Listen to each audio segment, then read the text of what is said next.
चलिए आज देखेंगे क्या है सीजी करंट अफेयर। ये 21 और 22 अप्रैल 2023 का है। जो आज का करंट अफेयर है वो बहुत ज़्यादा इंपॉर्टेंट है ना, तो इसको देखते हैं हम लोग।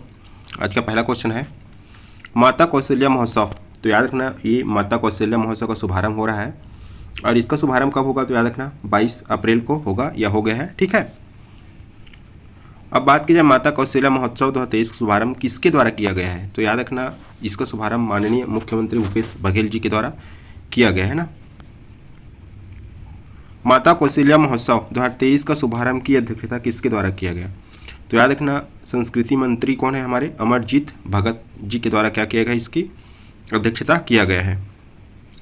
अगला क्वेश्चन है माता कौशल्या महोत्सव 2023 का आयोजन कितने दिवसीय किया जाएगा, तो याद रखना एक बार मैन पार्ट महोत्सव को लेके पीएससी के एक वनडे एग्जाम में पूछा था ना, 3 स्टेटमेंट दिया था और 3 स्टेटमेंट के हिसाब से ऑप्शन ए, ऑप्शन 1 2, ऑप्शन 1 2 3 का चयन करना था। तो आपको याद रखना है वनडे एग्जाम में इस प्रकार के भी पूछ सकता है और स्टेटमेंट वाला भी पूछ सकता है, तो उसी हिसाब से आपको उसी अप्रोच से पढ़ना है। व्यापम भी इस पैटर्न में आजकल पूछता है ना।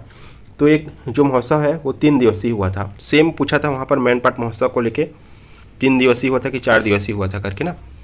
फिर अगला है ये जो महोत्सव है इसका आयोजन कब से कब तक किया जाएगा, सेम स्टेटमेंट उसमें भी था, तिथि को दिया था। तो इसका आयोजन याद रखना है आपको 22 से 24 अप्रैल। माता कौशल्या महोत्सव 2023 का आयोजन कहाँ किया जा रहा है, तो याद रखना ये तो पता होगा आप सभी को कहाँ किया जा रहा है, तो इसका आयोजन चंदखुरी रायपुर में किया जा रहा है, चंदखुरी रायपुर। फिर अगला है आपका इसी के संदर्भ में ये भी करंट से रिलेटेड है, इसको भी दिया था न्यूज़ में। तो राम वन गमन पथ के संदर्भ में दिए गए विकल्प का चयन करना है। तो याद रखना इसमें जो मेन स्टेटमेंट है ये है कि मनरेगा के तहत जो है ये जो गमन पथ है राम वन गमन पथ के दोनों किनारे क्या है वृक्षारोपण का कार्य किया जाएगा और वृक्षारोपण से संबंधित बहुत सारी योजनाएं छत्तीसगढ़ सरकार के द्वारा चलाई जा रही है। आप लोग पीएससी प्री हो चाहे अन्य एग्जाम में देख चुके हो। ये जो वृक्षारोपण है ओवरऑल बात की जाए तो इससे क्वेश्चन हर बार बन ही रहा है ना। हाँ, इसमें जो राम वन गमन पथ है इसमें 75 स्थल जो है चिन्हांकित किए गए हैं। क्वेश्चन सीधा आया था पीएससी वनडे एग्जाम में 2022 में, कितने स्थल चिन्हांकित है, तो 75 स्थल। लंबाई को लेकर सेम क्वेश्चन पूछा था कि इसकी लंबाई कितनी है, तो 2260 यानी कि 2260 किलोमीटर है। तो उपरोक्त सभी हो जाएगा ना इसका आंसर। तो चलिए देखते हैं हम लोग बैकग्राउंड के बारे में इसके। माता कौशल्या महोत्सव 2023 का आयोजन इसका शुभारंभ हो रहा है आपके 22 अप्रैल 2023 से।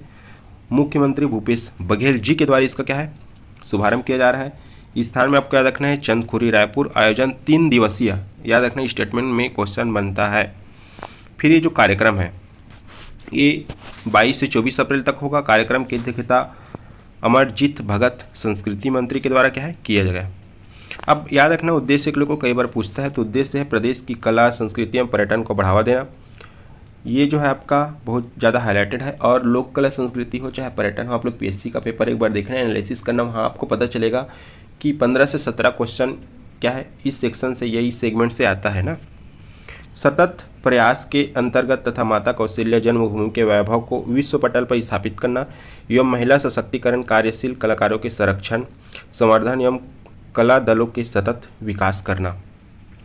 प्रस्तुति में याद रखना इसमें जो पहले दिन सांस्कृतिक प्रस्तुतियों में माधुरी महिमा मानस मंडली गरियाबंद में कौन है जी, पुष्पांजलि सिन्हा, राम की शक्ति पूजा वाराणसी श्री व्योमेश शुक्ला, ये सब क्या है इसमें करेंगे। और सुश्री कविता पंडाल द्वारा इसमें क्या है प्रस्तुति दी जाएगी। साथ ही इसमें द्वितीय कार्यक्रम भी होगा और तृतीय दिन होगा। तो ये तो इतना इम्पोर्टेंट नहीं है। अगला देखते हैं, यहाँ आया आपका माता कौशल्या। तो माता कौशल्या का जो मंदिर है वो चंदखुरी रायपुर में है और आपको पता होगा माता कौशल्या के पिता का नाम क्या था, भानुमंत था ना, और इनका नाम क्या था, भानुमति था ना। बाद में इनका नाम क्या हो गया, कौशल्या हो गया। और विवाह इनका राजा दशरथ के साथ हुआ था। भानुमंत के कोई पुत्र नहीं होने के कारण ये जो क्षेत्र है ये ऐसे बटा था, ये उत्तर कौशल था और ये दक्षिण कौशल था, ये उत्तर और ये दक्षिण। तो दशरथ का कहाँ था, उत्तर कौशल में। तो ये भानुमंत के कोई क्या है पुत्र नहीं था, तो माता कौशल्या से विवाह हुआ। तो ये जो आपका छत्तीसगढ़ वाला अभी एरिया है जो छत्तीसगढ़ का मैप है, तो ये क्या मिला, राजा दशरथ को मिला। फिर यहीं पर क्या है अब राम जी का क्या है ननिहाल है और ये छत्तीसगढ़ सेक्शन है, यहाँ पर क्या है 75 स्थल को चिन्हांकित किया गया है और राम वन गमन पथ के साथ इसको जोड़ा गया है और इसका विकास किया जा रहा है। आगे हम लोग देखेंगे उसके बारे में भी अभी। तो राम वन गमन पथ की बात की जाए तो इसमें चिन्हांकित स्थल 75 है और प्रथम चरण में शामिल 9 स्थल है। ठीक, ये पिछले 2 साल से हम लोग पढ़ रहे थे और ये जो वर्तमान में आपका आया है विभागीय प्रतिवेदन, ठीक, पर्यटन विभाग वाला, तो उसमें 10 स्थल दिया है ना, इस चीज़ को याद रखना है आपको। तो प्रथम चरण में शामिल 9 स्थल है, क्वेश्चन आ चुका है, आंसर लिया जा चुका है और कुल लंबाई वही 60 किलोमीटर, इसको भी क्वेश्चन पूछ चुका है। अब इसमें देखते हैं जो शामिल मेन स्थल है, इसको भी क्वेश्चन एक व्यापम या पीएससी के एग्जाम में पूछा था, सही जोड़ी मिलाने के लिए दिया था। इधर स्थल दिया था, इधर क्या है जगह, उससे संबंधित दिया था तथ्य, तो दोनों को क्या है सही जोड़ी में मिलाना था, ये क्वेश्चन आया था। तो आप याद रखना है सीतामढ़ी हरचौका, ठीक, ये भगवान श्री राम के प्रथम चरण स्पर्श स्थल है। एक क्वेश्चन को कई बार पूछ चुका है व्यापम पीएससी दोनों में 2022 में ना। तो राम के प्रथम भगवान श्री राम के प्रथम चरण स्थल स्पर्श स्थल है, तो ऑप्शन में सीधा क्या लिया था सीतामढ़ी हरचौका। और ये क्या है अभी आपके नए जिला क्या है मनेंद्रगढ़ चिरमी और भरतपुर। और एक अगला स्टेटमेंट वाले जो सही जोड़ी मिलाने वाला था उसमें दिया था अत्रि मुनि का आश्रम, तो अत्रि मुनि का आश्रम क्या है आपके सीतामढ़ी हरचौका, इस चीज़ को याद रखना है आपको। रामगढ़, तो रामगढ़ आपको पता होगा ये जो है आपके क्या है सरगुजा जिले में है और रामगढ़ की पहाड़ी में है ना। तो रामगढ़ की पहाड़ी में है आपकी सीता बेंगरा की गुफा है, लक्ष्मण बेंगरा की गुफा है, हाथी पोल की गुफा है और भी बहुत सारे मनोरम स्थल है। ठीक है, रामगढ़ की पहाड़ी आपके क्या बोलते हैं इसको, आप मौर्य काल से जोड़ सकते हो इसको, फिर आगे रामायण काल से भी इसका संबंध है और सूतनुका देवदासी देवदत्त वाला जो नाट्यशाला है, ठीक, जो सबसे प्राचीन नाट्यशाला, उससे भी जोड़ सकते हो। तो ये बहुत ज़्यादा क्या है आपके लिए हाईलाइटेड रहता है रामगढ़ की पहाड़ी, इसके बारे में आप लोग अच्छे से पढ़ना। रामगढ़ की पहाड़ी है और वहाँ बहुत सारी गुफाएँ हैं, तो एक बार देखना इसको अच्छे से। फिर अगला देखते हैं सूर्य नारायण और खरोद माता सबरी। ठीक, एक क्वेश्चन आया था असिस्टेंट प्रोफेसर 2019 में, ठीक है। तो सबरी इष्टिका मंदिर कहाँ स्थित है, तो याद रखना सबरी इष्टिका मंदिर है आपके खरोद में। ऑप्शन में सबसे पहला ऑप्शन था सूर्य नारायण ना, तो इस चीज़ को ध्यान देना, जो व्यापम पूछता है या पीएससी थोड़ा सा ऑप्शन ए को ऐसे हाईलाइट करता है कि ऐसा लगेगा कि ऑप्शन ए ही पहला उत्तर है ना। तो सूर्य नारायण में सबरी नारायण का मंदिर है, जबकि सबरी इष्टिका मंदिर कहाँ है आपके खरोद में है। ये केंद्र संरक्षित स्मारक भी है ना, याद रखनी इस चीज़ को। असिस्टेंट प्रोफेसर 2019 का क्वेश्चन पेपर आप लोग देख लेना एक बार। अगला है तुरतुरिया, तो तुरतुरिया आपके कई बार क्वेश्चन पूछ चुका है, बलौदाबाजार जिले में आता है अभी ये, और वो जो 12 नवंबर पर अभ्यारण्य है उस वाले एरिया में आता है। तो वाल्मीकि ऋषि का आश्रम है, साथ ही यहाँ लव कुश का जन्म हुआ था जब श्री राम जी के द्वारा माता सीता का त्याग किया गया वनवास के आने के बाद। तो ये जो माता सीता है, ऐसा मान्यता है कि तुरतुरिया में क्या है वाल्मीकि ऋषि के शरण में थी और वहाँ लव कुश का क्या हुआ जन्म हुआ। फिर आपका अगला है चंदखुरी, तो भगवान श्री राम का ननिहाल या क्या है माता कौशल्या का यहाँ क्या है मंदिर। राजिम में है क्या है, ये राजिम है, राजिम में है लोमस ऋषि का आश्रम। फिर है धमतरी में याद रखना है सप्त श्रृंगी ऋषि आश्रम। जगदलपुर में चित्रकूट जलप्रपात है और तीरथगढ़ जलप्रपात है। जगदलपुर का वर्णन जो है आपके भारत के संदर्भ में जो रामायण सर्किट है उसमें भी आता है, जिसमें यह बताया गया है कि जब हनुमान जी के क्या है जो संजीवनी बूटी ला रहे थे तो वहाँ पर एक क्या है बहुत विशाल वन था, उसको इसमें क्या है दर्शाया गया है। फिर रामाराम क्वेश्चन आया था सही जोड़ी मिलाने में, तो रामाराम क्या है आपके सुकमा जिले में श्री राम द्वारा भूदेवी की यहाँ पूजा की गई थी। फिर मुकुंदपुर ये जो है अभी शामिल हुआ है, जो इसके चलते 10 हुआ है। ये क्या है नगरी धमतरी में, इससे पहले हम लोग 9 स्थल पढ़ते थे, आंसर भी 9 लिया है प्रथम चरण में।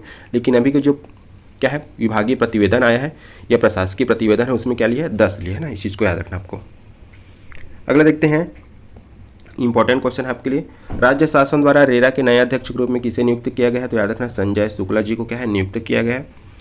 बैकग्राउंड देखते हैं तो भारतीय वन सेवा के अधिकारी और प्रधान मुख्य वन संरक्षक संजय शुक्ला को राज्य शासन ने छत्तीसगढ़ भू संपदा विनियामक प्राधिकरण रेरा के अध्यक्ष के पद पर नियुक्त किया है। आपका अगर एसीएफ या रेंजर का जो है इंटरव्यू होता है तो उसमें इंपॉर्टेंट रहेगा आपके लिए, क्वेश्चन पूछा जा सकता है। अगला देखते हैं अक्षय तृतीया अक्ति पर्व कब मनाया, तो याद आप सभी को पता होगा आज, यानी कि क्या है वैशाख शुक्ल पक्ष तृतीया, वैशाख शुक्ल पक्ष तृतीया को क्या है अक्ति पर्व मनाया जाता है, जो कि आज के दिन मनाया जा रहा है ना। तो याद रखना इसमें ये बहुत ज़्यादा इंपॉर्टेंट त्यौहार है और मेन तो त्यौहार को लेके मैं वीडियो बना चुका हूँ, ठीक है, जिसका प्लेलिस्ट क्या है मैं इस डिस्क्रिप्शन बॉक्स में दे दूंगा यहाँ पर। साथ ही ये जो अभी हम लोग देख रहे हैं जिसका पीडीएफ आपको टेलीग्राम चैनल में मिलेगा, टेलीग्राम चैनल का नाम है गजानन पटेल एजुकेशन, जिसका लिंक मैं इस वीडियो के डिस्क्रिप्शन बॉक्स में दे दूंगा। और वहाँ पर बहुत सारे प्लेलिस्ट का भी क्या है आपको डिस्क्रिप्शन बॉक्स में लिंक दे दूंगा, आप लोग जाइए वहाँ जरूर देखिए, खासकर इसको तो जरूर देखिए। ये जो पर्व वाला है, पर्व वाला पूरा कंप्लीट पर्व का बना है वीडियो ना। अगला देखते हैं अक्षय तृतीया अक्ति पर्व की अन्य किस नाम से जाना जाता है, तो याद रखना इसे माटी पूजन दिवस के रूप में क्या है जाना जाता है या मनाया जाता है। फिर देख लेते हैं बैकग्राउंड इसके बारे में। तो अक्षय तृतीया की बात, तो अन्य नाम माटी पूजन दिवस, तिथिहार और क्या है ये सब है इसका नाम। तिथि की बात की जाए तो वैशाख शुक्ल पक्ष तृतीया। शुभारंभ किसानों द्वारा बीज बुआई करके इसका शुभारंभ किया जाता है। और इसमें याद रखना पुत्रा पुत्री का क्या है विवाह किया जाता है। यह क्वेश्चन इसको भी पूछ चुका है, पुत्रा पुत्री विवाह का संबंध है तो अक्षय तृतीया से। रस्म इसमें याद रखना तो गाँव ग्राम देव की क्या है इसमें पूजा की जाती है। परंपरा याद रखना जी, तो जो घर से प्रत्येक घर से गांव में जो किसान हैं अपने परसा पान यानी कि पलाश की जो पत्ता है उससे दोना बनाते हैं और उसमें धान को भरकर माता दिवाला होता है एक स्थल, वहाँ पर भेंट चढ़ाने के लिए जाते हैं और वहाँ पर प्रमुख रस्म एवं परंपरा का क्या करते हैं और निर्वहन करते हैं। फिर उसके पश्चात उस धान को लाते हैं और अपने खेत में बुआई करते हैं ना। और इस दिन जो किया गया कार्य हो शुभ फल या अक्षय फल जो क्षय न हो, अक्षय यानी कि जो क्षय न हो, अक्षय बिना क्षय वाला फल देने वाला माना जाता है। और एक अन्य याद रखना परशुराम जयंती के रूप में भी क्या है इस दिन मनाया जाता है ना। ठीक है, थैंक यू आप सभी का। वीडियो को क्या कीजिए लाइक कीजिए, चैनल को सब्सक्राइब कीजिए और कृपया करके दोस्तों में ज़्यादा से ज़्यादा शेयर कीजिए।